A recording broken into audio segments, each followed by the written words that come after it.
Hezbollah প্রধান নেতা হাসান নাসরুল্লাহকে লক্ষ্য করে ইসরায়েলে চালানো বিমান হামলা ব্যর্থ হয়েছে। দীর্ঘ ৩২ বছরের এক পথ চলার সমাপ্তি ঘটল। হিজবুল্লাহকে এবার খুঁজতে হবে নতুন নেতৃত্ব। লেবাননের সশস্ত্র গোষ্ঠী হিজবুল্লাহর প্রধান হাসান নাসরুল্লাহ নিহত হয়েছেন। হিজবুল্লাহ সদর দপ্তর লক্ষ্য করে লেবাননের রাজধানী বৈরুতে ২৭ সেপ্টেম্বর হামলা চালায় ইসরায়েলি বাহিনী। তাতেই মৃত্যু হয়েছে তার। হিজবুল্লাহর নেতা হাসান নাসরুল্লাহর বয়স হয়েছিল ৬৪ বছর। মধ্যপ্রাচ্যের সবচেয়ে শক্তিশালী ব্যক্তিদের একজন ছিলেন হাসান নাসরুল্লাহ। তিনি হিজবুল্লাহকে দীর্ঘ ৩ দশকের বেশি সময় ধরে নেতৃত্ব দিয়েছেন।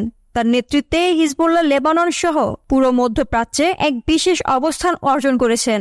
১৯৯২ সালে মাত্র ৩২ বছর বয়সে হিজবুল্লাহর প্রধান হন নাসরুল্লাহ। এর আগে ইসরায়েলের এক হেলিকপ্টার হামলায় নিহত হন তার পূর্বসূরি আব্বাস আল মুসাভি। ১৯৭৫ সালে লেবানন গৃহযুদ্ধের মুখে পড়ে। হাসান নাসরুল্লাহ যোগ দেন শিয়া মুভমেন্ট আমালে। এরপর কিছুকাল ইরাকের নাজাফে শিয়া মুসলিম সম্প্রদায়ের একটি শিক্ষা প্রতিষ্ঠানে কাটান তিনি। ১৯৮২ সালে আরও কয়েকজনকে সঙ্গে নিয়ে আমাল থেকে বেরিয়ে যান নাসরুল্লাহ। আমাল থেকে দলছুট হয়ে প্রতিষ্ঠিত হয় ইসলামিক আমাল। ইরানের বিপ্লবী গার্ডের সহায়তায় সামরিক ও সাংগঠনিক শক্তিশালী হয় দলটি। এই পর্যায়ে এই দলটি আত্মপ্রকাশ করে সশস্ত্র হিজবুল্লাহ হিসেবে।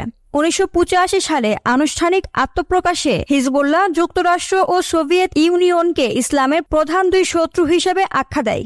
সেই সঙ্গে ইসরায়েলকে ধ্বংস করার ডাকও আসে হিজবুল্লাহর পক্ষ থেকে। নাসরুল্লাহ ধীরে ধীরে হিজবুল্লাহর যোদ্ধা থেকে বালবেক এলাকার পরিচালক হন। পরে পুরো বেকা ভ্যালির দায়িত্ব পান তিনি। এরপর সংগঠনের বৈরুত শাখার দায়িত্ব নেন। নাসরুল্লাহ লেবাননের দক্ষিণে ইসরায়েলি বাহিনীর সঙ্গেও তার যোদ্ধাদের লড়াইয়ের নেতৃত্ব দেন। এক পর্যায়ে ২০০০ সালে সেখান থেকে পিছু হটে দেশে ফেরে ইসরায়েলি সেনারা। তবে নাসরুল্লাহর ব্যক্তিগত ক্ষতিও কম হয়নি। ইসরায়েলি সেনাদের সঙ্গে লড়াইয়ে প্রাণ দিতে হয় তার বড় ছেলে হাদিকে। দীর্ঘ ৩২ বছরের নেতৃত্বে সবসময় নানা সংগ্রাম ও চড়াই উতরাই পার করেছেন হাসান নাসরুল্লাহ। তবুও তিনি তার সংগ্রামের পথে ছিলেন অবিচল।